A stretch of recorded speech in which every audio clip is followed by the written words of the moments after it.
Hi, I'm Maynard King Process Technology in Culligan and L.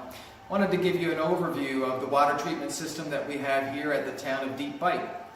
This system is a two-train system using Culligan filters, and the goal of the treatment system is to remove suspended solids and dissolved organics so that it can be clarified and then chlorinated and meeting the Canadian drinking water guidelines for the town of Deep Bite.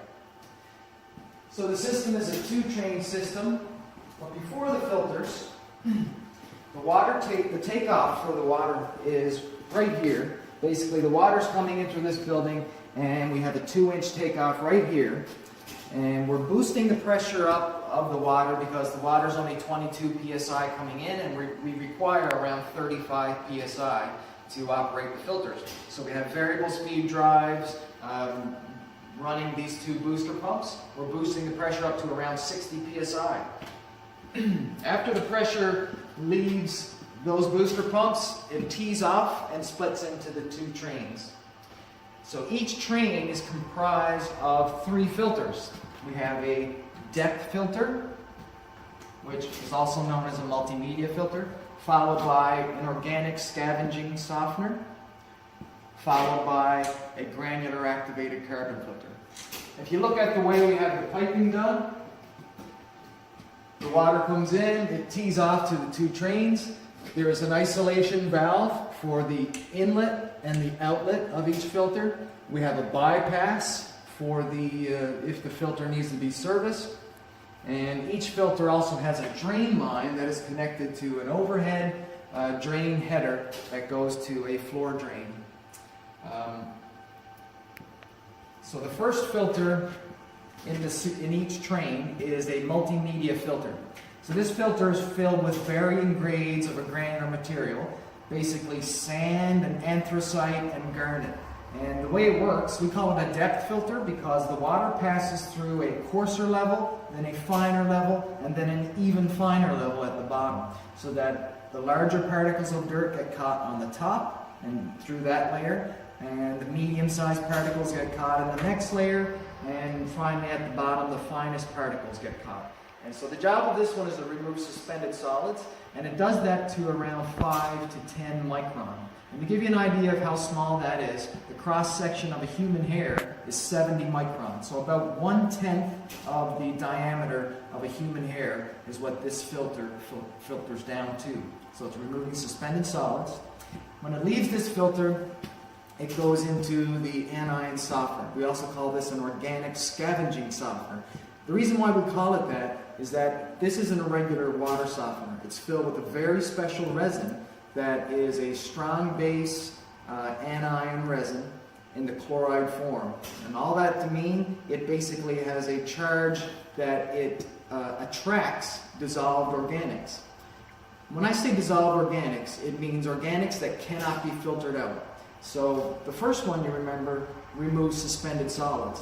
But the second one, after it goes through that first one, the color is still there. The color is dissolved. And when we say that, the reason why we say it's dissolved is because it cannot be removed by a size exclusion filter. So this one actually holds on to the organics that are in the water, absorbs them, takes them out of solution, and holds onto them on a molecular level. So this one actually removes the color and the dissolved organics out of the water. After it leaves this filter, the final step in the process is a granular activated carbon filter. Granular activated carbon is basically a bituminous coal, and it has a very, very high surface level because it's a very porous material. So when it goes through this, this acts as a very fine filter. It removes even any leftover organics that the softener didn't get, and it also removes very fine particles. So the job of the granular activated carbon is partly to do a very fine filter, but the other job of the carbon is to take out any taste and any smell that is in the water, which basically makes it taste and smell great. And think of it as an oversized Brita filter. After the water leaves the carbon filter, it joins onto both of the trains tee together again before it goes back into the main. So water is flowing through one train and the other all day long. And the reason why we have two trains is that we can backwash a filter, any of these filters in train number 1, and we'll still have flow through train number 2.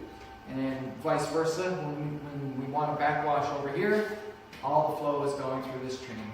So all day long we've got full 2 trains available. In the wee hours of the morning, only 1 train is available. After the water tees back together, it goes across the ceiling and comes down here into the main again. After it joins into the main, we boost the pressure back up to what the town requires, because we're losing a few PSI through the filtration system. So we've got 2 more variable speed drive operated booster pumps that are raising the pressure to about 70, 72 PSI, and that's what we're sending to the town. In the event of fire flow, or if our filtration system gets clogged, we need a method that we can still feed water to the town. For example, if there was a major break in the town with a big leak, a few hundred gallons a minute, or if somebody opened a fire hydrant, which could feed a couple of hundred, 250 gallons a minute, this system won't handle that flow. So what we have is an emergency bypass, which I'll show you now.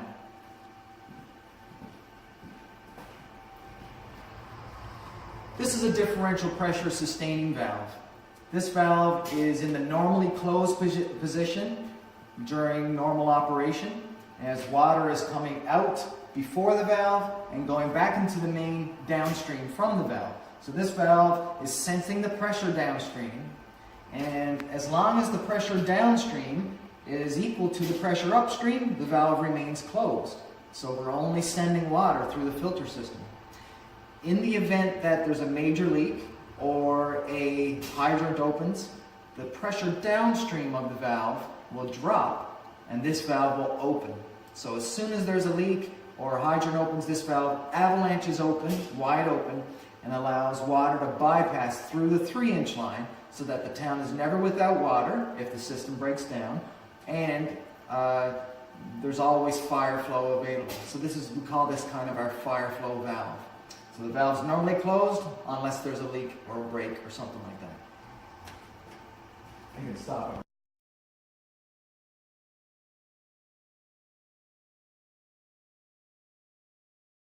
So now we're going to talk about backwashing filters. Each night, as the filters need to be backwashed, they basically follow a similar pattern. So first I'll talk about the depth filter. So the depth filter builds up kind of a filter cake, or basically dirt builds up in the filter over the course of the day.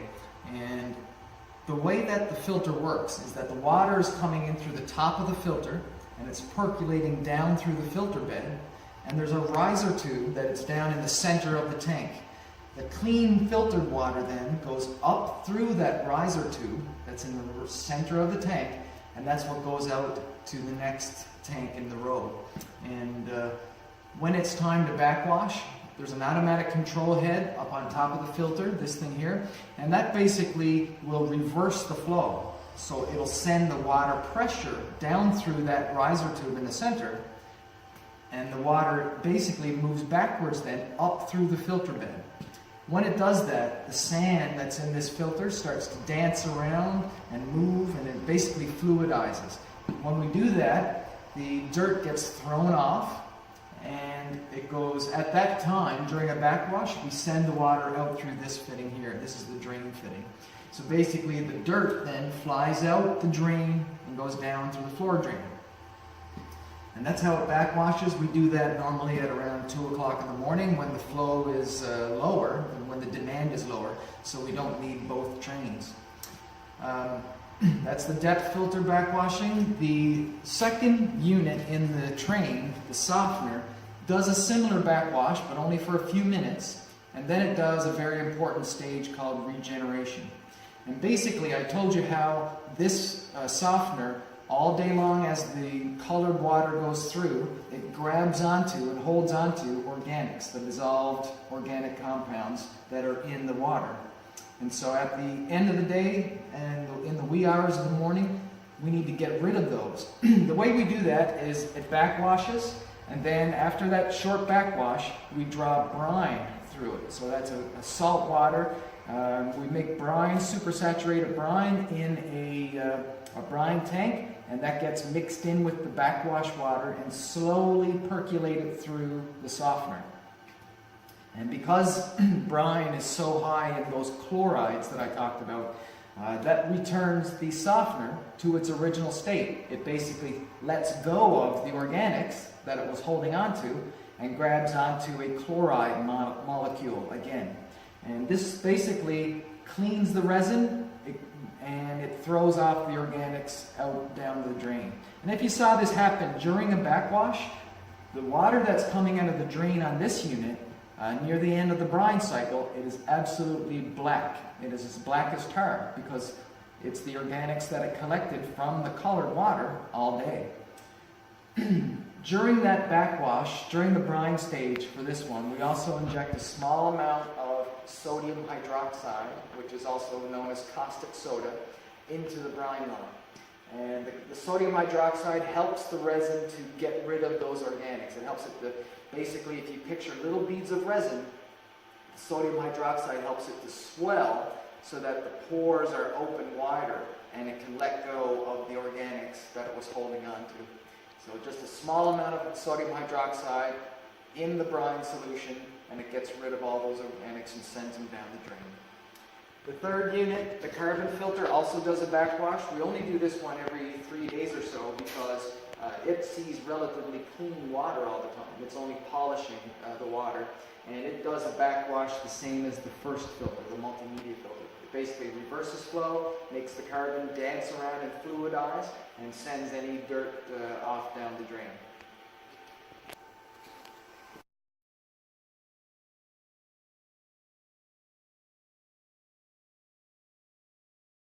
So here's the brine tank, and this is basically where we make brine that is available to those two softeners when they need to regenerate. I'm going to take the lid off this so you can see.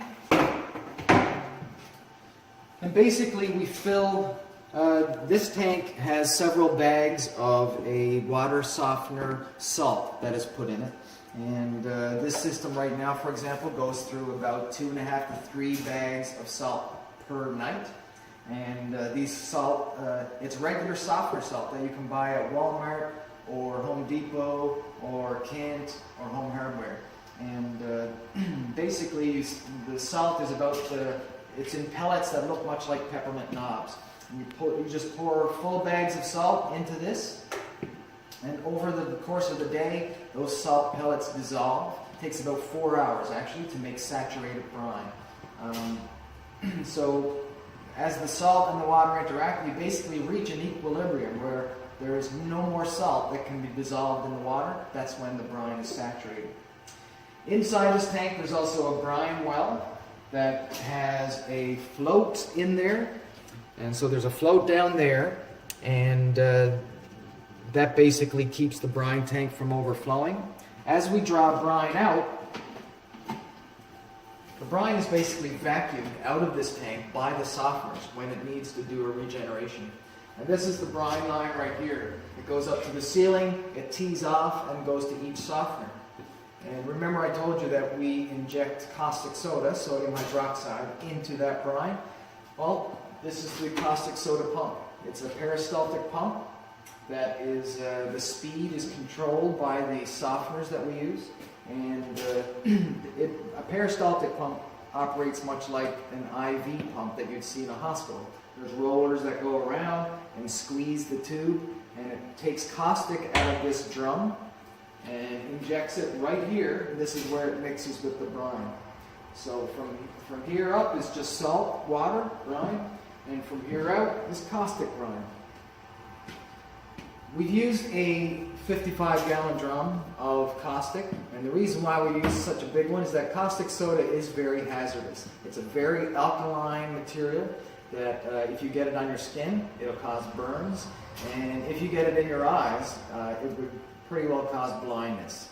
So there is a safety shower and an emergency eye wash here.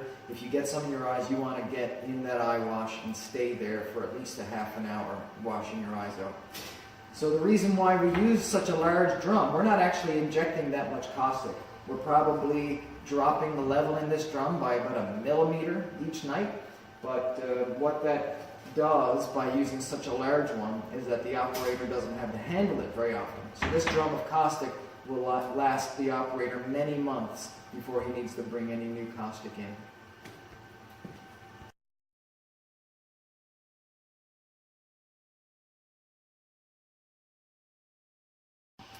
So now I'm going to show you the controls of the filtration system. Each of these filters has the same controller on it. It's the Culligan HE 1.5. And the main display, you can see here, it says filtering across the top, and there's 2 arrows that are moving there. You got the date and the time. And basically that just tells you what state it's in right now. It's in the filtering state, so water is being filtered through. If you press the down arrow, or any button for that matter, a menu pops up. There's an information menu, and the check mark, if I press the check mark, that brings me into that menu item.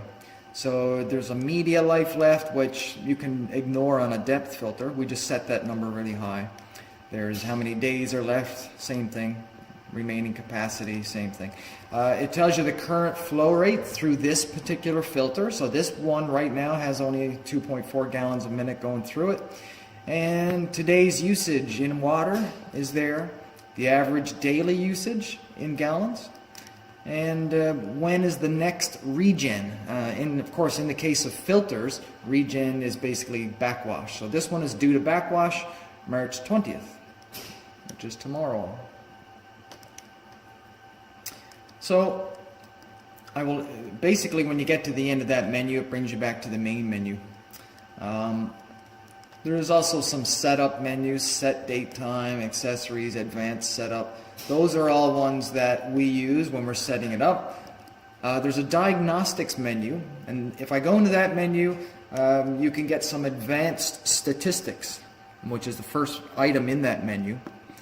You can get some flow statistics for the past few days, for example. You can look at the regen stats. And the regen stats basically will tell you, for example, when the last one was. So this one has done a total of 25 backwashes. How many in the last 14 days? It's done 15, probably because we did a manual one day. Days since last time it did a backwash were 0, because of course it did one this morning. Early this morning, and that's when the last regen, last backwash was. And the last trigger is day of the week. We had this one triggered to go every day of the week. So those are just some advanced statistics that you can get. So a couple things that I wanted to show you is it's always good to know that the filtration system is working to do its backwash. So to do that, what we do is we do a manual backwash. And there's 2 ways to do a manual backwash. The first one is you press and hold the check mark. Pressing and holding the check mark will make it go into a backwash.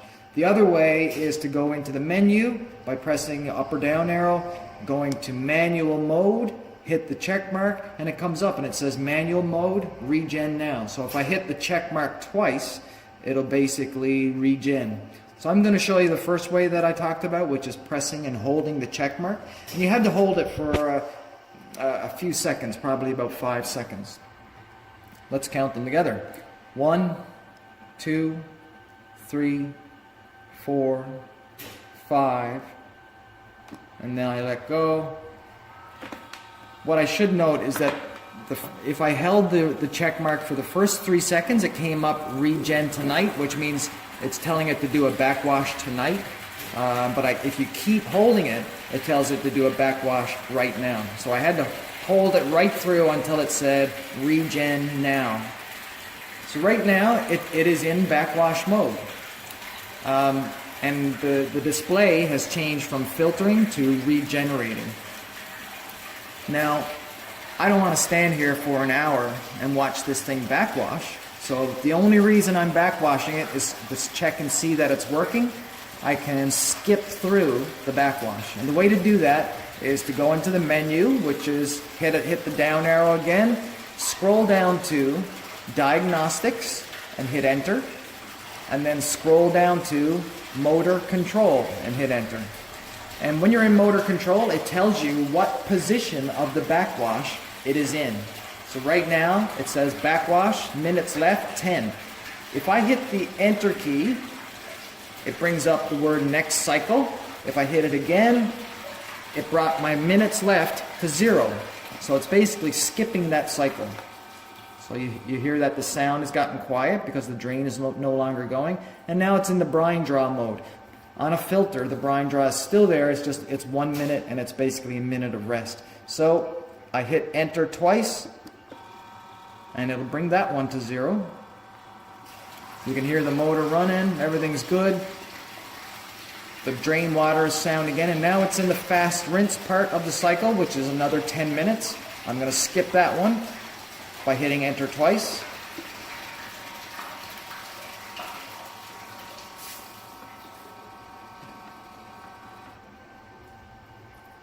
Now it's in the last stage, which is the refill stage, but in a filter, again, that's just a 1 minute rest. So I hit enter twice, it'll make that one 0, and it says moving motor, please wait. And it's basically making its way back now to the home position. You'll hear a couple of clicks as the spools inside are moving to their home position. Reversing the flow back to its normal direction.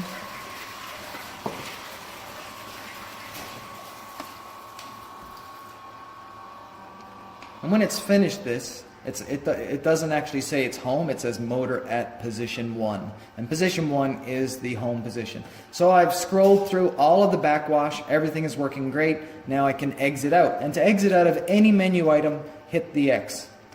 So I hit it once, it goes back to the menu. Twice, it goes back to the main display. And that's how you check for a backwash.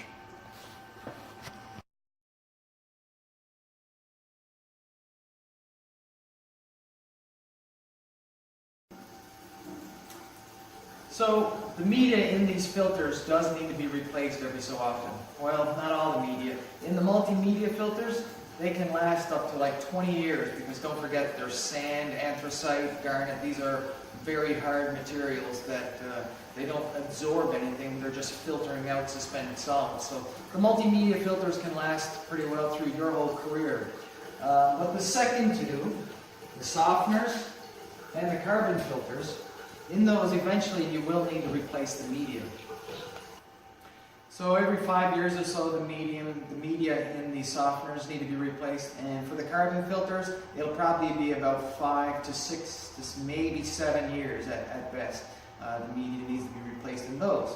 So this media, it comes in 50 to 55 pound bags, and it has to be poured in through the top. In the bottom of the filter, there's gravel, and so now, after operating for these 5 years, you picture this unit is filled up to about here, about halfway with carbon, and it's also filled with water, and you need to get that media out. So the way to do that on a smaller filter would be to take off the control head and turn it sideways and dump it out. But you can't do that with this one. So there's 2 ways you can do that. One is to hire a vacuum truck. And the vacuum truck, you'll need an adapter to go onto their hose that has no bigger than about 1.5 inches or 1.25 inch nozzle that you can put down through and vacuum out the water and the media. That will work very well if you want to hire a vacuum truck. But there's also a tool that we have that we can do that for you, or you can get the tool yourself. It's made by Automated Pure Water in Florida, and this tool basically gets rid of the media out of the tank for you. So I'm going to show you how that tool works. So this is their tool that they've developed here. It basically has a 4-inch thread on the top. It's got a tube that goes right down through that top assembly. And at the bottom of the riser tube there is a T. So it's not pointing straight down. The T kind of lets water go get drawn in from the 2 outside edges. So the way we remove the media is to unscrew this control head, and when you need to do that, you basically undo the unions and the valves in the back. You undo those 2 unions, take off the drain connection, and this whole control head just unscrews because it's connected to this tank by a 4-inch thread. And then this device goes right down through the tank with this 4-inch thread connecting to the tank. And you basically push this riser tube down until it hits the gravel at the bottom. And you don't need to remove the gravel, you're only going to remove the media above the gravel. So this is adjustable, it does slide, and it's fairly tight, but it does slide up and down. And so you adjust that so this riser tube is down there. Now don't forget there's already a riser tube in the tank, in that center. So what they've done to overcome that is you can't really see it there, but this is not on center. They actually build this so that this tube is off center from the main body of the assembly. So that the riser tube can be here, and this tube is to one side of it. So you don't need to remove the riser tube from the tank. It would be very difficult to do in some cases. So this thing basically goes down, even with the riser tube left in there. This tube hits the floor, or the gravel level. And now, there is a garden hose connection right here. You hook up a garden hose with some water pressure to there, and it has an outlet. So this outlet is basically a 1-inch clear hose.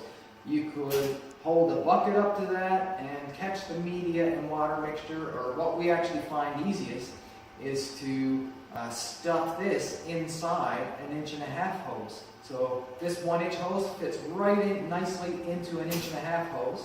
That can be routed outdoors to the gravel level if you want to clean it up after, or in what we do is we have a bin that's filled with drilled holes on the bottom, and this device basically pumps the media out. So explain how that works. You're putting water pressure to this garden hose connection right here. It sends that pressure down through outside of this body. So that water pressure goes down through the main part of the tank, but it has nowhere to go. Unlike the main filter, the way the filter normally operates, it's not like that. The water pressure has nowhere to go. So it forces media and water to go up through this center tube. And the media and the water, basically fluidized media, comes out of this one. So you basically hook up the garden hose, turn on the pressure, and you'll see slurry coming out of this hose. And you just keep pumping until the slurry is clear, and now you know you've got all the media out of the tank, and all you've got left is a tank full of water. What you need to do then, so once you have just a tank full of water, you need to get the water out of the tank so that you can pour the new media in. And the way we do that, you can buy a cheap little utility pump that plugs into a 110-volt outlet and has garden hose connections. And the suction side, you just drop the garden hose connection down through the tank, and the other one can go down the floor drain. You plug that in until it draws all the water out. And now you've got a clean tank that is emptied of both media and water, and you're ready to pour the media back in.